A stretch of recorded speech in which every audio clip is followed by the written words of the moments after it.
Alas, Matt Hancock, we hardly knew ye.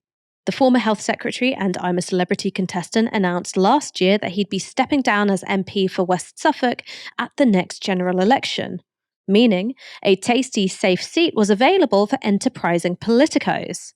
Enter Nick Timothy. He's just been selected as the Conservative candidate for the constituency. If he sounds familiar, that's because he was Theresa May's co-chief of staff. He was forced out of his post after MPs blamed him for the loss of her parliamentary majority in 2017 because of his election strategy, and he spent the intervening years tweeting angrily and writing for The Telegraph. So, what do you need to know about Nick Timothy? Firstly, he really doesn't like us. In a response to Zara Sultana on Twitter, Nick Timothy said this: "There's a reason nobody reads Novara Media. It's because it's shit." The second thing is that he's quite keen on pushing political narratives that are a bit dog whistly. He was responsible for Theresa May's 2016 Tory party conference speech, the one where she took aim at citizens of nowhere. The speech was condemned, as Vince Cable did, for echoing Adolf Hitler's anti-Semitic fear-mongering about rootless cosmopolitans, people coded as Jewish, who are undermining the nation from within. And it didn't stop there. In an article for The Telegraph, Nick Timothy presented George Soros's funding for a pro-EU pressure group as a shady anti-Brexit conspiracy. Now, I'm not a fan of big money in politics, but it's a bit sus that you pick on the Jewish guy who's subject to anti-Semitic smears in Poland and Hungary to suggest that he's pulling the strings to undermine British democracy. And earlier this year, Nick Timothy took to the pages of The Telegraph to rail against the display of the new and inclusive Pride flag. This is what he had to say. Throughout Pride Month, shop fronts were decked out not in the older rainbow flag, but the new Progress Pride flag, which adds new colours and a circle to represent trans people, non-whites, and the intersex. Government buildings, including the Foreign Office and the Bank of England, have flown the new flag. Parliament has used it on its Twitter feed. A Cambridge college published a grovelling explanation for flying the old flag because they had not applied for planning permission to fly the new version. At a time when trans ideology is risking women's privacy and safety, denigrating femininity with its grotesque caricatures of women, and ruining young lives with chemical treatments, the ubiquity of such displays is for many people oppressive and insulting.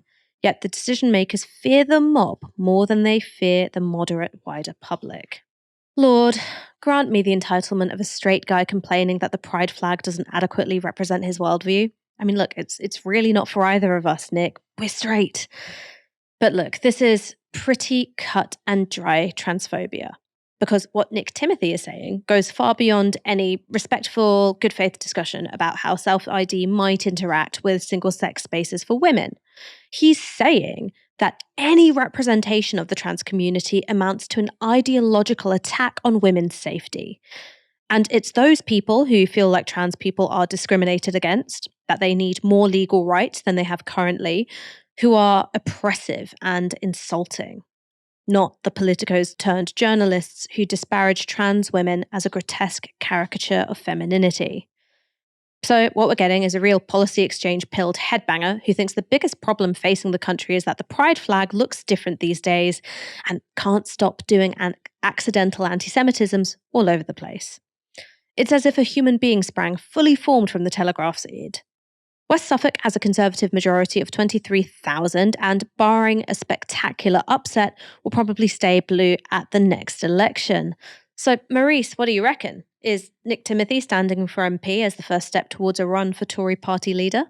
I think that's the only reason anyone stands for Tory MP, isn't it? They were all on that trajectory. He does seem fairly classic and standard. He's already up for the culture war stuff and, the trans stuff. He seems like he's geared up for that. And he's even got sort of interesting facial hair, which I think counts as a personality. So we may well be looking at the future Prime Minister. And if the polls end up anywhere near sort of what they're showing at the moment, there might not be that many Tories left. So 23,000 is probably how many you'll need to stay in Parliament.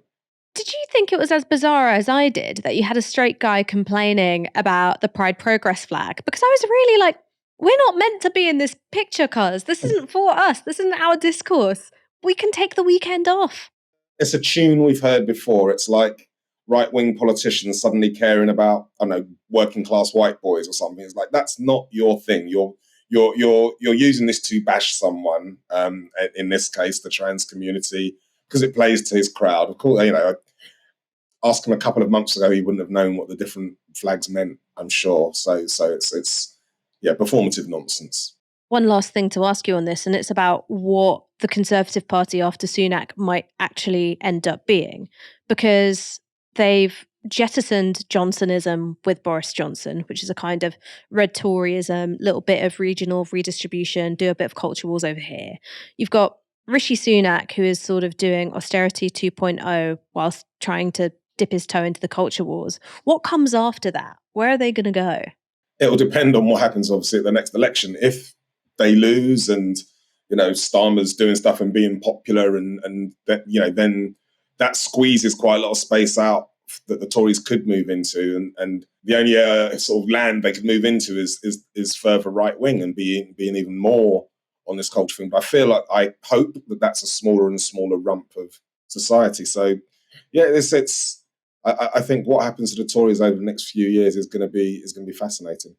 Yeah, I mean, fascinating, like watching something grow in a petri dish, and you're a bit like, ooh, what's that going to turn into?